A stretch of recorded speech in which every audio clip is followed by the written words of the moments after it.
तो भाई आज बात करूंगा मैं इनकम रिक्वायरमेंट के लिए। वैसे तो मैं वीडियो पहले भी कई सारे बना चुका हूँ, ठीक है ना, कि जो भी आपका है, ठीक है ना, तो फीस जमा करके जो भी है आपका, तो वो आपको फिर अपना क्या कहते हैं अपने अकाउंट में दिखाना पड़ेगा। तो 1 ईयर का मिनिमम आपको 9,600 यूरो आपको दिखाना पड़ेगा अगर आपको स्टूडेंट परमिट अप्लाई करना है। से अगर आपको क्या कहते हैं साथ में डिपेंडेंट का अप्लाई करना है, स्टूडेंट के डिपेंडेंट का ध्यान रखिएगा, स्टूडेंट का डिपेंडेंट स्टूडेंट कंसीडर नहीं होगा, फिर 800 यूरो काम नहीं करेगा। फिर आपका एज एन एडल्ट जो रूल है फिनलैंड का, वो मैं आगे बताना चाह रहा हूँ कि एक एडल्ट है तो उसका कितना होना चाहिए, एक बच्चा है तो कितना होना चाहिए, वो ऑलरेडी मिग्री की वेबसाइट पे आप चेक कर सकते हो। अगर मैं फिनलैंड के हेलसिंकी मेट्रोपॉलिटन जो एरिया है उसकी बात करता हूँ मैं, जैसे एस्पो हेलसिंकी हुआ, वांता हुआ, ठीक है, और आपका कॉन्यानिन हुआ, इस रीजन में अगर आप आ रहे हैं तो आपको 1210 यूरो नेट इनकम, 1210 यूरो मतलब वो आपको पर ईयर दिखाना पड़ेगा, अराउंड 14,520 यूरो पर ईयर दिखाना पड़ेगा। और पर मंथ कितना है, 1210। लोग बोलते हैं ग्रॉस 1600, तो मतलब लेकिन आफ्टर टैक्स अगर वो इनकम है आप जॉब के बेस पे दिखा रहे हो या फिर आपको बैंक बैलेंस दिखाना पड़ेगा। अगर जॉब के बेस पे दिखा रहे हैं तो 1210 यूरो पर मंथ सैलरी होनी चाहिए आपकी, वो मिनिमम एक एडल्ट के लिए एक्स्ट्रा, या फिर अगर आपको क्या कहते इकट्ठा आप एक साथ बैंक में दिखा दो आप। तो ये आपका रूल है। खैर अभी केवल स्टूडेंट की बात करो, अगर आप केवल स्टूडेंट है तो 800 यूरो पर मंथ इनफ है आपको। अगर आज चाहे आप एक्सटेंड करा रहे हैं, चाहे आप क्या कहते हैं फर्स्ट टाइम अप्लाई कर रहे हैं, ठीक है, फीस के अलावा हो गई ये बात। ठीक, चलिए अब बात करते हैं कि मान लीजिए क्या कहते हैं कि अगर आप मतलब डिपेंडेंट की तरह अप्लाई कर रहे हैं तो आपको पहले से ही पता है कि कोई भी रेजिडेंस परमिट आपको नहीं मिलेगा जब आप मिनिमम इनकम रिक्वायरमेंट को फुलफिल नहीं करते, कोई भी रेजिडेंस परमिट, ये ध्यान रख लेना आपका। और जो मैक्सिमम रेजिडेंस परमिट जो आपके कैंसिल होते हैं वो केवल तभी कैंसिल होते हैं कि फाइनेंशियल रिक्वायरमेंट को आप फुलफिल नहीं कर पाते। ये बात आप बिल्कुल समझ लीजिए, ठीक है ना। तो जैसे मैं आपके क्वेश्चंस कवर करूंगा, आप लोगों ने कुछ क्वेश्चन ऑलरेडी पूछे हुए इनके बेसिस पे, इसलिए मुझे ये वीडियो बनाना पड़ा। तो वो क्वेश्चंस भी एक दो जो है वो मैं इसी में कवर कर लूंगा जो वीडियो के साथ में, और जो एक दो रह गए हैं तो वो मैं इसके बाद कवर कर लूंगा, और आप लोगों को जो क्वेश्चन है वो भी आप पूछ सकते हो। तो फिर से मैं ओवरव्यू दे देता हूँ। अगर आप हेलसिंकी रीजन में रहते हैं, मैंने बताया जैसे हेलसिंकी हुआ, एस्पो हुआ, आपका वांता हुआ, ठीक है, इस रीजन में जैसे रहते हैं, ठीक है, जिसको हम जो हेलसिंकी मेट्रोपॉलिटन एरिया जो बोलते हैं, इस रीजन में अगर रहते हैं आपको, तो आपको एक एडल्ट है अगर आपको, तो स्टूडेंट नहीं है, स्टूडेंट का तो खत्म हो गया, बात कर ली ना स्टूडेंट की मैंने, 800 यूरो वो फिक्स है। एक एडल्ट है, चाहे वो स्टूडेंट के साथ रह रहा हो या एक नॉर्मल सिंगल एडल्ट रह रहा हो, ठीक है, चाहे वो जॉब के बेस पे रह रहा हो चाहे वो डिपेंडेंट पे रह रहा हो, कोई फर्क नहीं पड़ता इससे। लेकिन अगर एक एडल्ट रह रहा है, एक एडल्ट अपने लिए अगर दिखाएगा तो उसको 1210 यूरो पर मंथ इनकम दिखानी पड़ेगी, या 14,520 यूरो आपको दिखाना पड़ेगा बैंक में। 1210 टैक्स के बाद है। अगर आप जॉब कर रहे हो तो आपको मिनिमम से 1600 यूरो होते हैं, तो टैक्स के बाद अराउंड 1210 यूरो करीब आते हैं। तो कहने का मतलब आफ्टर टैक्स आपको 1210 यूरो, 1210 यूरो पर मंथ आपको दिखाना पड़ेगा, ठीक है, एक एडल्ट के लिए। अब मान लीजिए दो एडल्ट रह रहे हैं, ठीक है, क्या है, दो एडल्ट, हस्बैंड वाइफ। अभी हेलसिंकी मेट्रोपॉलिटन एरिया की बात हो रही है, अदर रीजन में कम है भाई, अदर रीजन में 1000 यूरो भी है, ध्यान रखिएगा, अदर रीजन में 1000 और उससे कम भी है, ठीक है। तो टेंशन वाली बात नहीं, मैं हेलसिंकी रीजन की बात कर रहा हूँ अभी। तो हेलसिंकी रीजन में पर पहले एडल्ट को 1210 यूरो, सेकेंड एडल्ट को 610 यूरो। तो अगर हस्बैंड वाइफ रह रहे हैं तो आपको 1820 या 1820 आपकी euro per month net income, net income means आपके बैंक में आनी चाहिए, ठीक है, 1820 यूरो की इनकम आपके बैंक में आनी चाहिए अगर आप हेलसिंकी एरिया में रहते हैं कपल, ठीक है। बच्चा अगर एक ऐड होगा तो 610 यूरो और ऐड कर लीजिए आप, ये भी नेट इनकम, ठीक है, 610 यूरो और ऐड कर लीजिए। अब एक स्टूडेंट है और उसकी वाइफ है, तो स्टूडेंट का 800 यूरो अगर हेलसिंकी रीजन में रहते हैं आप, जिस जो मैंने बताया है अभी, तो स्टूडेंट का 800 यूरो प्लस एडल्ट का कितना लगेगा, सेकंड एडल्ट रहेगा ना वो, तो सेकंड एडल्ट, क्योंकि वो मेन एप्लीकेंट नहीं, तो सेकंड एडल्ट का 610 यूरो लगेगा, 1210 नहीं लगेगा। 1210 तो चूंकि आप स्टूडेंट है तो आपको 800 हो गया, और जो आपका सेकंड एडल्ट अगर है ना तो उसका 610 यूरो लगेगा, तो कितना हो गया, 1410 यूरो। तो 1410 यूरो नेट इनकम आपकी उसमें आनी चाहिए, आप ईयरली काउंट कर सकते हैं इसको। तो ये स्टूडेंट का हो गया। ठीक है। अभी लेकिन अगर जैसे आप दूसरे जैसे एरिया में रहते हैं और भी जो लार्ज म्यूनसिपैलिटीज हैं, जैसे उनमें क्या कहते हैं आपका बहुत सारी है, मैं नाम तो सारे नहीं लूंगा, लेकिन आप चूंकि मैं लिंक डाल दूंगा तो लिंक से आप चेक कर सकते हो। और भी जो भी इसके अलावा जो जैसे लाती हुआ, लोहिया हुआ, टुर्कू हुआ, वीती हुआ, राइसो हुआ, ठीक है, रोवानेमी हुआ, ठीक है, सेनेयोकी हुआ, सिप्पो हुआ, इन सारे जो ओलू हुआ, इन जो अदर जो लार्ज यूस्किल्ला हुआ, इन सारी जो आपकी जो म्यूनसिपैलिटीज है, यरीमाकी हुआ, ठीक है, इनमें क्या होगा, एक एडल्ट का 1000 यूरो 1090 यूरो पर मंथ, और सेकेंड एडल्ट का 550 यूरो, ठीक है, ऐसे लगेगा पर मंथ। और आप बढ़ाते जाओ, फर्स्ट चाइल्ड का 550 यूरो। बाकी और आपको देखना है तो आप पूरा लिंक में डाल दूंगा, पूरी टेबल आप देख सकते हो। स्टूडेंट का तब भी 800 ही रहेगा, ये ध्यान, स्टूडेंट का कम नहीं होगा भले ही आप किसी रीजन में हो, ठीक है। उसके अलावा जो और म्यूनसिपैलिटीज हैं उनका ही बताया उन्होंने कि जो और म्यूनसिपैलिटीज हैं उनका जो अदर म्यूनसिपैलिटीज जो इसमें मेंशन नहीं है उनके लिए फिर वही 1030 यूरो समथिंग, मतलब अराउंड वही है, मतलब ठीक है। लेकिन केवल जो हेल्सिंकी एरिया में वहीं पे बस ज़्यादा लगना है, बाकी फिर जो दूसरी जगह में थोड़ा कम हो जाएगा, ठीक। ये आप ध्यान रख लीजिए। एक बात और मिग्री ने बोली है, भले आपका थोड़ा बहुत कम भी हो जाए मान लो, तो मिग्री पूरा चेक करेगी पर्सनल बेसिस पे कि अगर थोड़ा बहुत कम होगा तो ज़्यादा फर्क नहीं पड़ना है, आप इसकी चिंता मत कीजिए। मिग्री ने ये बिल्कुल मेंशन किया हुआ है कि पर्सनल बेसिस पे मिलेगा। उन मिग्री को ये लगे कि हाँ भाई आप पूरे एफर्ट्स कर रहे हो, सब कुछ कर रहे हो जॉब के लिए, ट्रेनिंग जो भी, तो फिर कोई प्रॉब्लम नहीं है, ठीक है, बिल्कुल कोई प्रॉब्लम नहीं है। दूसरा, ठीक, ये चीज़ बिल्कुल क्लियर हो गई है आपको कि जो आप लोग बोल रहे थे ना, अरे वो 800 यूरो, 1200, 1600 वो ग्रॉस इनकम होती है, 1210 यूरो बैंक में आपके आने चाहिए, वो मेन वो सेम ही है, ठीक है। दूसरी बात, स्टूडेंट का 800 यूरो दिखाना है आपको, ठीक।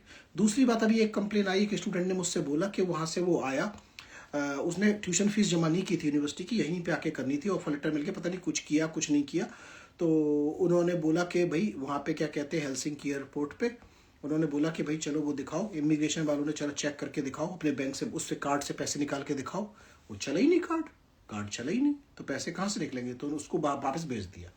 तो भाई ऐसा काम मत करके आना, अगर आप इंडिया से या पाकिस्तान जहाँ से भी आ रहे हो, आपने किसी कंट्री से, आपने फिनलैंड में आ रहे हो, भाई ये हमेशा ध्यान रखना कि आप यहाँ पे पैसे निकाल पाओ, दिखा पाओ उनको, या फिर आप चेक का ड्राफ्ट जो भी है, आप इस तरह से जो भी है, मतलब आपको दिखाना है कुल मिला के, ठीक है ना।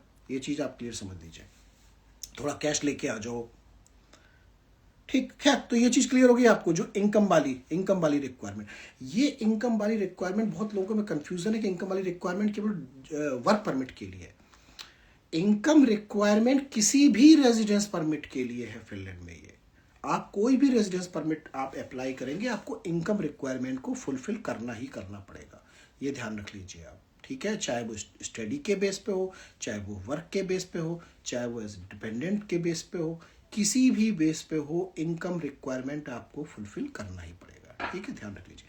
रही बात पीआर की, अब आपके जो क्वेश्चन था कि अरे मैं ये वो हूँ और मैंने इतने दिन से मैंने अनएम्प्लॉयमेंट बेनिफिट ले लिया है, तो पीआर में क्या, अभी पीआर का नया रूल चालू नहीं हुआ है, तो अभी टेंशन ना लो ज़्यादा कि क्या आपने लिए बेनिफिट क्या नहीं लिए, अभी कोई नए रूल पीआर के चालू नहीं हुए हैं। जब पीआर के नए रूल चालू हो जाएंगे तब देखा जाएगा, पीआर के वही पुराने रूल हैं, ठीक है। इनकम रिक्वायरमेंट को फुलफिल करना है, बस ध्यान रखिएगा, ऐसा ना हो आप सोचो कि मिग्री को बेवकूफ़ बना लो कि आपने वही पैसा अपने लिए भी दिखा रहे हो, वही पैसा वाइफ के लिए, तो भाई टोटल आपको दिखाना है, जो मैंने बताई है कि 2 एडल्ट है तो कितना होना चाहिए टोटल, ठीक है। आप ऐसे बेवकूफ़ नहीं बना सकते, ठीक है भाई। ओके, आपके भाई सारे अदर क्वेश्चंस मैं कवर करता हूँ भाई अभी, ठीक है ना, अभी अदर क्वेश्चंस कवर करता हूँ, तो ये चीज़ आपकी क्लियर होगी। चलो अब मैं एक जरा जो कुछ क्वेश्चन था, I have been in Finland for 2 months, my wife is studying in other EU country, can she come to Finland and apply for residence permit and study through me समझ में नहीं आया मुझे, आप काम कर रहे हो कि क्या कर रहे हो, थ्रू मी क्या होता है, स्टडी तो खुद ही करेगी भाई, आप करोगे क्या उसकी जगह स्टडी, समझ में नहीं आई मुझे ये बात। या आप काम कर, आपने ये भी नहीं बताया कि आप फिनलैंड में क्या कर रहे हो, आप जॉब कर रहे हो, क्या आप स्टडी कर रहे हो, क्या कर रहे हो फिनलैंड में। दूसरी बात, यहाँ पे आके अप्लाई मत करना, फर्स्ट रेजिडेंट परमिट फिनलैंड में अगर आपको आना है तो जहाँ वो रह रही है वाइफ आपकी, वहीं से अप्लाई कराना, ठीक है, वहीं से आप अप्लाई कराइए, क्लियर होगी बात। तो फर्स्ट रेजिडेंट परमिट आप, दूसरी बात, अगर आप फिनलैंड में जॉब कर रहे हैं तो एज ए डिपेंडेंट वो आके आराम से आ जाएगी यहाँ पे और आराम से फिर एडमिशन ले सकती है, कोई दिक्कत नहीं है पढ़ाई में। अगर आप जॉब कर रहे हो फिनलैंड में तो उसकी एजुकेशन फ्री होगी, ध्यान रखिएगा। अगर आप फिनलैंड मूव किए हैं बेस्ड ऑन वर्क, आपके जो भी डिपेंडेंट्स हैं उनकी एजुकेशन फिनलैंड में फ्री होगी, ठीक है, क्लियर होगी ये बात। I am working in Malta. I got a job in Turku. I apply for work permit, visa in Fab, but online update is waiting for process about 5 months ago. So what to do? Nothing. You cannot do anything. आप केवल मिग्री से बात कर सकते हो, migri@migri.fi कि क्या processing में क्या प्रॉब्लम है, कोई डॉक्यूमेंट्स लगने हैं। ध्यान रखना कि मिनिमम इनकम, भले ही आपको जॉब ऑफर हो गई है, अगर जॉब ऑफर में आपकी सैलरी कम है या मिनिमम इनकम रिक्वायरमेंट से कम है तो आपको वर्क परमिट नहीं मिलेगा, रेजिडेंस परमिट नहीं मिलेगा फिनलैंड का। ठीक है। वोल्ट के बारे में जो भी नया लॉ जो भी कुछ आया उसका मैं अलग से वीडियो बनाऊंगा भाई। ठीक है, वोल्ट के बारे में, क्योंकि बहुत सारे क्वेश्चन आ चुके हैं ऑलरेडी वोल्ट के बारे में। जो स्पाउस आते हैं उनके लिए क्या रूल होगा भाई, किस चीज का रूल होगा? देखो भाई, रूल किस चीज का समझ में नहीं आई मुझे बात। 3 मंथ 6 मंथ रूल चालू हो गया है। अगर 3 मंथ स्पाउस आप पे डिपेंडेंट है तो जाहिर सी बात है उस पर फर्क पड़ेगा भाई। वो किस बेस पे रहेंगे फिर? इनडायरेक्टली तो उन पर भी फर्क पड़ेगा ना। तो आप मतलब फिनलैंड में आपको रहने का एक रीजन दिखाना पड़ेगा कि फिनलैंड में आप क्यों रह रहे हैं। वो कोई भी एक रीजन हो सकता है। अगर एक रीजन आपका, मान लीजिए आपका वर्क चला गया, मान लो 3 महीने 6 महीने वाला रूल चालू, तो आप कोई अदर रीजन दिखाओ यहाँ पे फिनलैंड में रहने का। आपको वो रीजन दिखाना पड़ेगा और उसकी रिक्वायरमेंट फुलफिल करनी पड़ेगी। सीधी सी बात है बिल्कुल।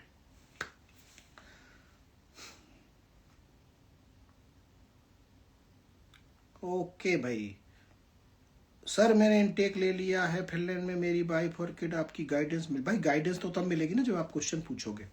और लाइव मेरा जो लाइव में अगर आप आओगे तो बेस्ट वे होता है कि लाइव में मैं सारे क्वेश्चंस के आंसर देता हूँ यार। ठीक है ना। अगर आप लाइव में आते हैं मेरे, चाहे यूट्यूब का लाइव हो चाहे इंस्टाग्राम का लाइव हो, तो उसमें मेरा बेस्ट वो होता है। बाकी आप उसके बाद भी पूछ सकते हो, मैं रिप्लाई करता हूँ, या फिर मैं लाइव में ही कवर कर लेता हूँ। चलिए भाई, और आपका जो कुछ क्वेश्चन है वो भी कवर कर लेता हूँ। बाकी जो आपके क्वेश्चन, हाँ आप पूछते रहो आप लोग क्वेश्चन। ठीक है, आप लोग अपने क्वेश्चन पूछते रहो। एक बात तो बता दूं, अभी नए न्यू रूल्स है जो पीआर के, वो चालू नहीं हुए हैं। न्यू रूल्स पीआर के नेक्स्ट ईयर चालू होने हैं, उसके बाद ही कुछ हो सकता है। ठीक है, तब जब और क्लियर हो जाएगा तब पता चलेगा आपको। Okay, I came here Finland as a student and my husband and daughter. I completed my bachelor degree last December. Now extended my work visa as a work permit visa.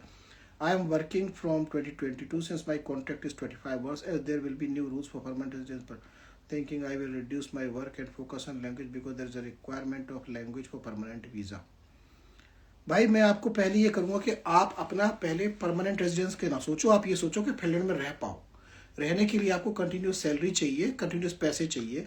अगर आप पैसे नहीं होंगे तो किस बेस पे Finland में दिखाएंगे रहने का? मेरे कहने का मतलब ये है, आपके हस्बैंड, आपके डॉटर, आप रह रहे हो, मुझे नहीं पता आपकी कंडीशन क्या है फाइनेंशियल। आपने बोला मैं पार्ट टाइम काम मतलब 25 आवर्स कर रही हूँ और भी रिड्यूस कर लोगे, तो आप कैसे दिखाओगे इतनी फंडिंग आप? ठीक है, तो ये आपको डिसाइड करना है कि आपको पीआर ज़्यादा इंपॉर्टेंट है आपके लिए कि आपके लिए जॉब इंपॉर्टेंट है। मेरा मानना है कि आपको फुल टाइम जॉब का सोचना चाहिए। पीआर फिर आगे लैंग्वेज सीखते रहना, मेन तो आपका ये है मकसद, क्योंकि पीआर के लिए फाइनेंशियल रिक्वायरमेंट भी तो फुलफिल करनी पड़ेगी ना। ठीक है ना। तो आपका क्वेश्चन भाई मैंने क्लियर कर दिया है ये। ठीक है ना, आपने ये समझ लिया ना आपका। तो फ्यूचर ना देख के पहले करंट को तो सही करो भाई। पहले करंट, आप फ्यूचर सोचने लगे सीधे। लोग जैसे आप कुछ होते ना, सिटीजनशिप लेना है, पहले करंट तो सही करो अपना, प्रेजेंट। फ्यूचर अपने आप सही होगा भाई, प्रेजेंट पे तो ध्यान दो पहले। ठीक है भाई। भाई मुझे, और दूसरी बात कि यार मुझे या तो आप हिंदी में बात करो या उर्दू में बात करो या इंग्लिश में बात करो। अदर देन मैं कोई भी अब जो लैंग्वेज है मुझे समझ में नहीं आती आप क्या लिख रहे हो मेरे मैसेज में। ठीक है, तो please try to understand. Either you can write in Hindi, Urdu और English, because other language I can not understand at all. ठीक है, पंजाबी में थोड़ा बहुत ऐसे देख के मूवी या करके थोड़ा बहुत लेता हूँ, लेकिन आप जो लिख के भेजोगे ना तो मुझे कुछ भी समझ में नहीं आया, कुछ पढ़ लेनी पड़ेगा भाई। तो आप प्लीज़ मतलब इन 3 लैंग्वेजेस में मुझे लिखो। अगर आपने पहले लिख दिया दोबारा लिखो आप पे। ठीक है, क्योंकि मेरे पास इतना टाइम नहीं है यार कि एक वर्ड को मैं फिर मैं समझूं और वो करूं। ठीक है भाई।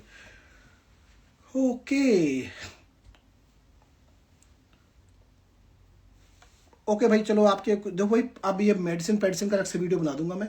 कोई भी मेडिसिन, किसी भी तरह की मेडिसिन विदाउट प्रिस्क्रिप्शन मत लाना यहाँ पे, ना तो खुद लाना ना मंगाना। ठीक है, अब रूल बहुत स्ट्रिक्ट आ गया मेडिसिन के लिए, क्लियर बता दूं मैं आपको।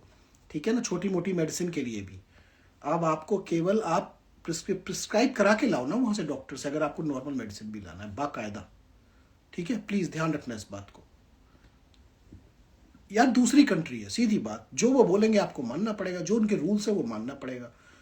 ठीक है, आप पहले उनके रूल्स मतलब वायोलेट करके, या रूल्स मान लो स्ट्रिक्ट नहीं थे, आप बच के निकल जाते थे।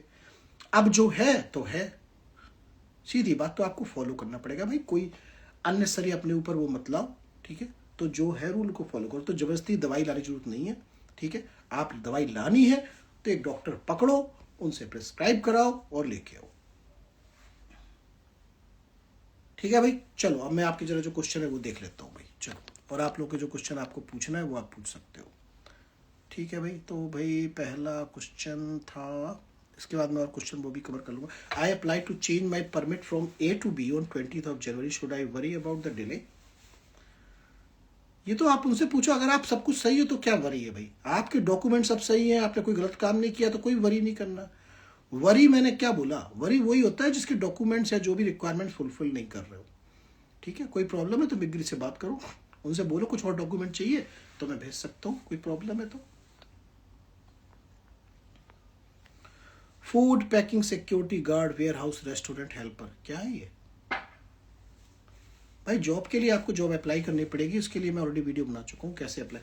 पार्किंग टिकट्स 5 मिल जाने तो पीआर तो इफेक्ट पेवेगा के नाल। चलो भाई नवजोत सिंह, थोड़ी बहुत आपकी पंजाबी समझ में आ गई मुझे, लेकिन चलो खैर।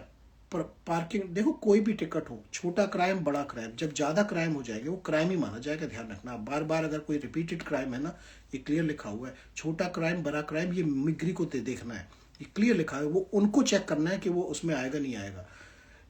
अगर रही बात सेक्शन 57 की, उसमें क्लियर लिखा हुआ है कि अगर 2 से ज़्यादा, 1 से ज़्यादा क्राइम अगर आप करेंगे तो आपका पीआर इफेक्ट हो सकता है, स्पेशली जो छोटे क्राइम की बात कर रहा हूँ। जो मतलब एक होता है अनकंडीशनल जो आपका प्रेजनमेंट होता है, तो उसमें तो कोई भाई दिक्कत ही नहीं, फिर तो मिलना ही नहीं है, फिर तो आपको 3 साल वेट करना पड़ेगा। लेकिन अगर आपका क्या कहते हैं कंडीशनल है, ठीक है, आपको कोई टिकट लगा हुआ है, कोई फाइन लगा हुआ है, कुछ ये लगा हुआ है, अगर ज़्यादा है तो फर्क पड़ सकता है भाई, ठीक है, क्लियर बात है। ये लोगों के रिजेक्ट हुए हैं भाई, सीधी बात बताऊँ मैं आपको, हाई जो स्पीड पर रिजेक्ट हुए लोगों के, उन्होंने स्पीड बस थोड़ा सा, वो भी 10 सेकंड के लिए लोगों ने स्पीड बढ़ाई, स्पीड कर गया और उसका पीआर रिजेक्ट हो गया, बोले 2 साल वेट करो, ठीक है। 2 ईयर्स की क्राइम फ्री हिस्ट्री होनी चाहिए आपकी, क्या कर सकते हो आप, ठीक है, तो उन पर डिपेंड करता है।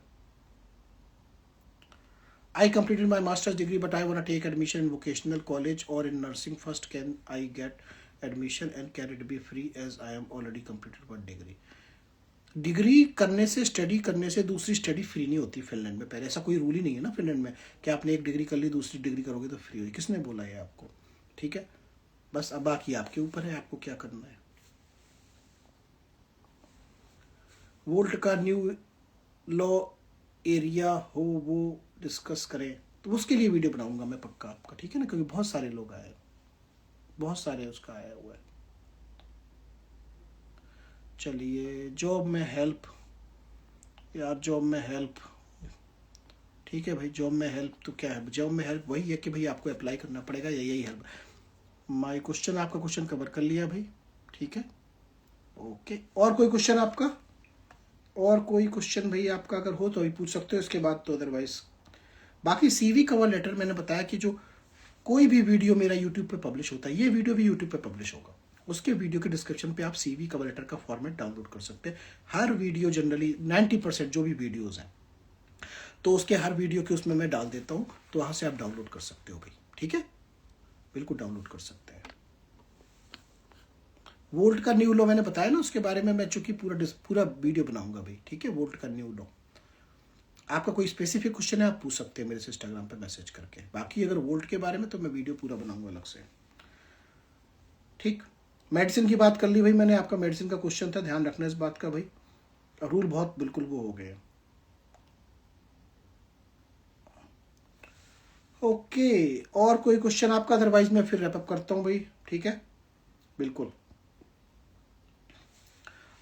पुर्तगाल में हो भाई, चाहे आप माल्टा में हो, if you have to apply, अगर आपको फिनलैंड में अप्लाई करना है भाई तो आपको फिर जॉब अप्लाई करनी पड़ेगी, आपको सीधे कोई परमिट, कोई भी चेंज, टूरिस्ट वीज़ा, ये वीज़ा, कुछ कन्वर्ट कुछ नहीं होता भाई। मैं गलत आपको एडवाइस नहीं करूँगा, गलत चक्कर में मत पड़ना, आपको जॉब अप्लाई करनी पड़ेगी, जॉब मिलेगी, जॉब के बेसिस पे आप वर्क परमिट या आपका वीज़ा अप्लाई करोगे, ठीक है। ये मत सोचना कि मैं माल्टा में रहता हूँ, मैं पुर्तगाल में रहता हूँ, वहाँ से क्रोशिया में रहता हूँ, वहाँ से सीधे फिनलैंड का कन्वर्ट हो जाएगा, कोई कन्वर्ट नहीं होने वाला भाई, ठीक है। दूसरा, आप सोचते हो कि मैं टूरिस्ट वीज़ा पे फिनलैंड आ जाऊँगा, यहाँ से कन्वर्ट करा लूँगा, भाई कुछ नहीं होता, ठीक है, समझ गए आप। तो स्ट्रेट फॉरवर्ड बोलता हूँ, तो आप अगर आपके अंदर स्किल है, आपके अंदर काबिलियत है, थोड़ा टाइम लग सकता है लेकिन सक्सेस मिलेगा आपको। ठीक है, बस। ओके,